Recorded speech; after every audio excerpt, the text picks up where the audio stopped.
Welcome back everyone to my channel. Today, we're going to chat together about an aspect of life that perhaps all of us have faced at least once. That is how we can minimize friction. Or frankly, avoid people that we don't get along with, don't like, or have had conflicts or arguments with. It might not sound entirely fair play. Right, but in some cases, this is the best way to keep our lives peaceful and less stressful.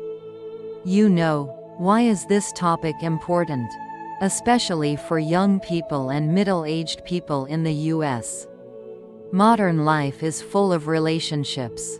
From work, friends, family to interactions on social media.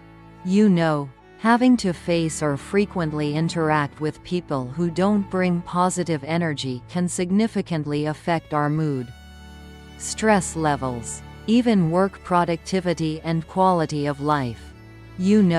Psychological studies show that eliminating or reducing stressors in our living environment can help improve mental and physical health.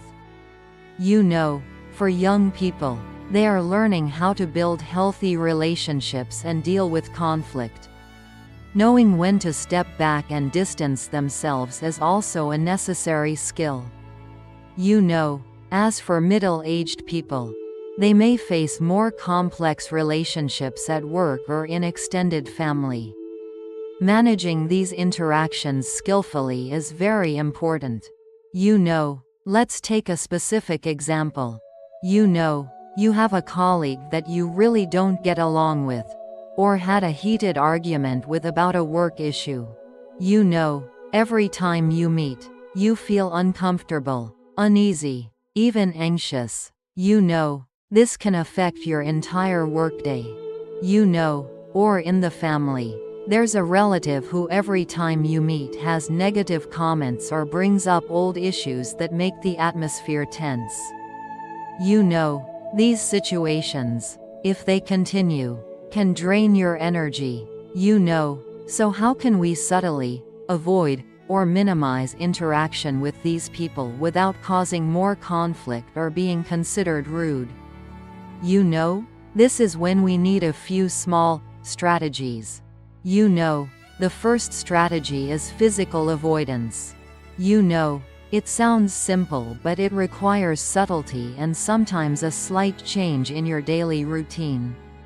If you know that person usually goes for coffee at 9 a.m., then you can go at 9:30 or make coffee at home, office yourself.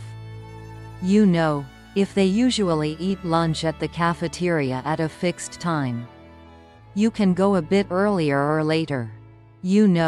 At work, if possible, choose a different route to walk past their work area.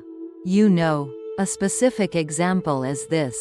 In a company, there were two colleagues who strongly disagreed on a project. After that incident, they felt very awkward having to run into each other in the shared kitchen area.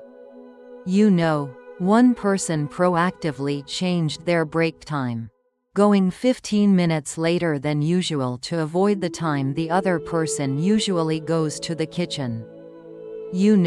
Gradually, the awkwardness also significantly reduced. This is a simple but effective way to minimize unwanted interactions. The second strategy is avoidance in the online space. In the digital age, avoidance isn't just in real life. If you have people you dislike or have argued with on social media, use the tools that platforms provide. You can unfollow them so you don't see their posts anymore, mute them so you don't receive notifications from them, or even block them if their behavior is annoying or harassing. For example, a middle-aged person joined a gardening hobby group on Facebook. In the group, there was someone who constantly made negative, controversial comments that made her uncomfortable. Instead of arguing back, She chose to mute notifications from that person and only focus on other positive interactions in the group. You know, she could still participate in the group but wasn't affected by those negative comments anymore. You know, this is how you protect your own energy in the online space. You know, the third strategy is managing interactions in group settings. You know, there will be times when you can't avoid meeting that person. For example, in company meetings, family parties, or friends' weddings. You know, in these cases, our goal is to minimize unwanted interaction as much as possible. You know, try to stay close to people you feel comfortable with. Focus on talking to them. You know, if the person you want to avoid approaches, you can politely steer the conversation in another direction, or make an excuse to get food or go to the restroom to temporarily leave. You know, for example, at a family gathering, there's a relative you dislike who often asks uncomfortable personal questions. You know, instead of sitting next to that person, choose a seat further away.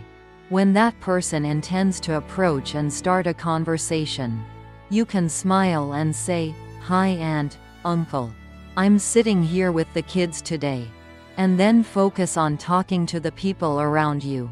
You know, if asked directly about private matters you don't want to answer, you can smile and say, "I'd rather not share about that." Or steer the conversation to another topic like, "The food today is so delicious. Isn't it, aunt, uncle?" You know, politely decline without lengthy explanations. You know, as the old saying goes, words are free.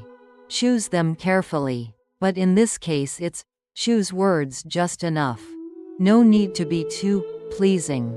You know, the fourth strategy is to keep conversations brief and to the point. If you can't avoid talking, you know. Sometimes at work, you are required to interact with someone you dislike to get the job done. You know, in this case, maintain a professional attitude, only talk about what's related to work, and end the conversation as soon as possible. You know, stay away from side topics, small talk, or anything that could lead to an argument. You know, for example, you need to ask for information from a colleague you don't get along with. You know, instead of going all the way to their desk and starting a long conversation, send an email or message. You know, if you have to talk in person, go up and clearly state your purpose. "Hi, colleague's name. I need to ask you about report X. Can you provide information Y?" After getting the necessary information, politely thank them and end, "Thank you. That's all I need. Have a good workday." You know, simple, effective, and avoids unnecessary interaction. You know, it's like the old saying, words are cheap, but choose them carefully. But in this case it's, choose words just enough. No need to please them too much. You know, the fifth strategy is to set clear boundaries. You know, for people who constantly bother you or disrespect your personal boundaries, sometimes you need to be firm but polite in stating your position. You know, this doesn't necessarily have to be a big confrontation, but can be simple yet decisive statements. You know, for example, an old friend you had a conflict with keeps messaging you to hang out even though you've declined many times. You know, you can message them one last time clearly. "I understand you want to meet, but I've decided not to spend time on relationships that make me uncomfortable anymore. Sorry, but I won't be hanging out with you." After that, if they continue to bother you, you can consider blocking contact. You know, for family members you can't block, you can limit conversation topics or time spent together. You know, as older people often say, once bitten, twice shy. when a relationship no longer has trust or respect. Setting boundaries is necessary. You know, the most important thing when applying these strategies is not to carry negative emotions. You know, our goal is to maintain peace of mind for ourselves, not to punish or embarrass others. You know, act discreetly, politely, and as professionally as possible. You know, don't badmouth that person to others. Because walls have ears, and it could get back to them and cause bigger trouble. You know, focus on building and nurturing other positive relationships in your life. You know, learning how to avoid people you don't get along with can help you reduce stress, anxiety, and save energy for more important things in life. You know, it helps you protect your mental health and maintain focus on work, studies, and other healthy relationships. You know, especially for middle-aged people who may have accumulated many old feuds or conflicts. Knowing how to let go and avoid unnecessary situations is very important for peaceful old age. You know, it's like the old saying, harmony is precious. But sometimes, harmony also means keeping a distance to avoid conflict. You know, oh, and as I've mentioned in previous videos, I've received a lot of requests about the topic of foods good for memory and concentration, along with recipes and health advice. You know, I really appreciate your enthusiasm for this topic. You know, however, to ensure that today's video focuses entirely on the important topic of managing difficult relationships and how to avoid people you don't get along with, I'd like to reserve the topic of foods good for the brain and general health for a separate video. You know, I promise to have a very detailed and useful separate video on that topic in the near future. You know, thank you all very much for your understanding and for continuing to suggest interesting topics.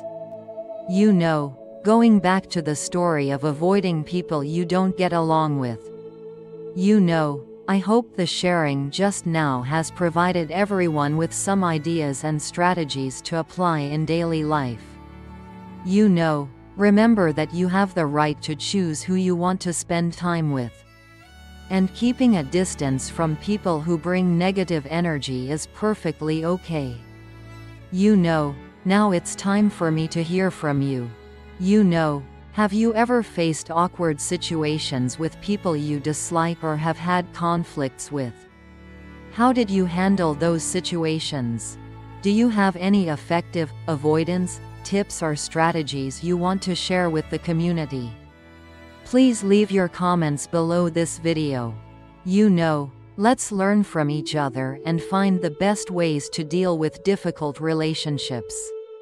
You know, or if you have any questions related to this topic, don't hesitate to ask. You know, thank you all very much for taking the time to watch this video. You know, I know this topic might not always be easy to implement, but learning how to manage relationships, including keeping distance when necessary, is an important part of building a peaceful and happy life. You know, if you found this content useful and want to see more videos from me on topics related to self-development, relationship management, and improving quality of life, don't forget to hit the like button. Share this video with your friends and family.